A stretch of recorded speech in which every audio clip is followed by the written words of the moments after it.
Hi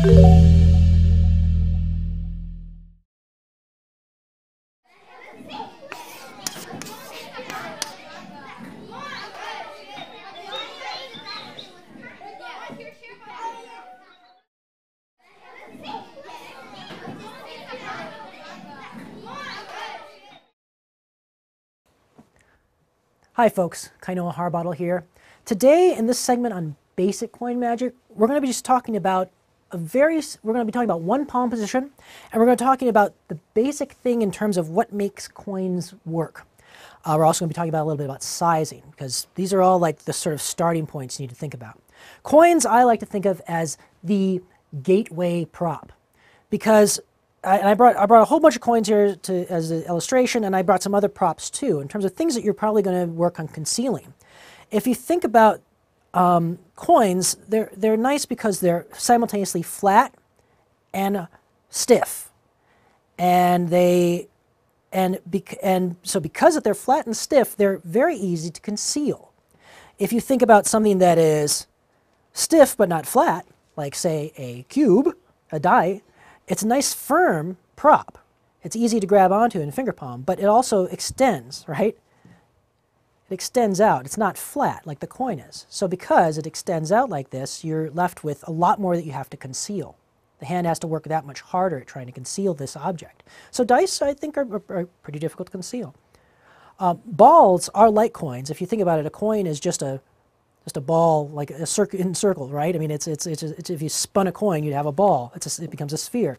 But the ball has inconsistent sides, right? So it's firm, but in terms of having those clear edges to it, it makes it a little bit more difficult to conceal. So you have to work a little bit harder at it.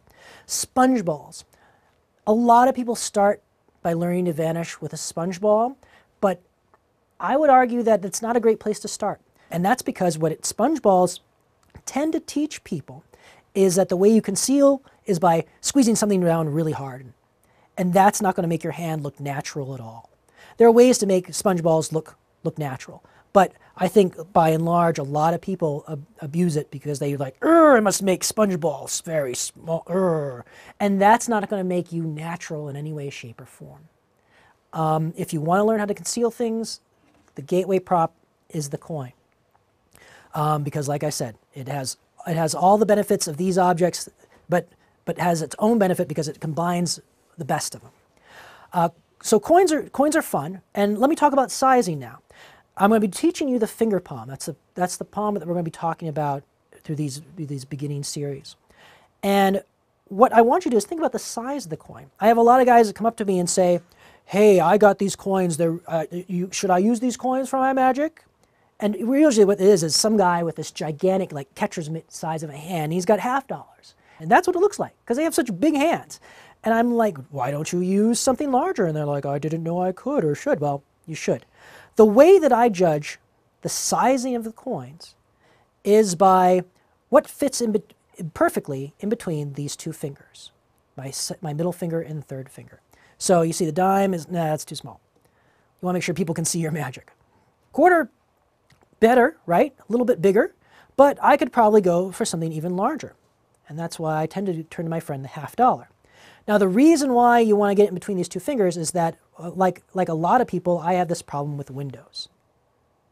I mean, look at those gaps in there. Right in here, and right down there. So I want to have a coin that's the size so that it's not going to peek out very much there, if I have to worry about my window. Now there are ways to take care of your windows. You just push your fingers together. But by and large, you want something that's going to fit perfectly between these two fingers, the space of those two fingers. I can go up to a half crown size. I will have a little bit sticking out there, so I have to be even more careful with the half crowns, which is why I tend to use the $50. Dollar, way too big. Way too big. Which makes me angry, because there are a lot of cool coins out there that are dollars that you can do a lot of magic with, that also you can do sleight of hand, and you can do, the sneaky things where they unfold and pop open and you do all that fun stuff. But you see the problem here with the dollar is that, look how much it has the potential to expose there. So I got to be very careful if I ever palm a dollar in finger palm. So the best size for my hand is the $50. It's where I'm most comfortable. That's why I use them. So as you're figuring out what to do with coins, play with some different sizes. Check out, go down to a coin store, take a look at them. Just get a couple on eBay, if that's the easiest way for you to get coins, and play with different sizes to see how they fit and feel in your hand, because that's the comfort that's what's going to make it work for you. Let's talk about the finger palm. I've talked about the finger palm a number of times here in Real Magic Magazine, but the next thing to think about in terms of deciding your coin and understanding your finger palm is to think about it from the Ramsey finger palm point of view. You see a lot of guys when they're learning to use finger palm, they use both fingers. You can do that, but when the hand turns over, you're not going to get a lot of natural curve. If anything, it's going to be holding on. It looks like it's too much is holding on too tightly for dear life there, and it's going to take away from the naturalism. All you do with the Ramsey finger palm is you just use your third finger. This makes things nice and natural, and you barely have to hold on to it. But you want to be able to use just the one finger, and that's what choosing the right coin is really going to help you with as well. And that way you also know that it doesn't have to be this sort of death grip on the coin. You can be very light. When I do lectures, I often have people, I'll palm a coin and I'll have someone in the audience take the coin out of my hand. And they'll see that I'm barely holding on to the coin. It's just so slight, so subtle. So you don't have to have a death grip. So play with Ramsey finger palm because it'll make your hand look more natural when it's turned over, even when it's palm up. You don't even have to palm it anymore because you can just rely on gravity.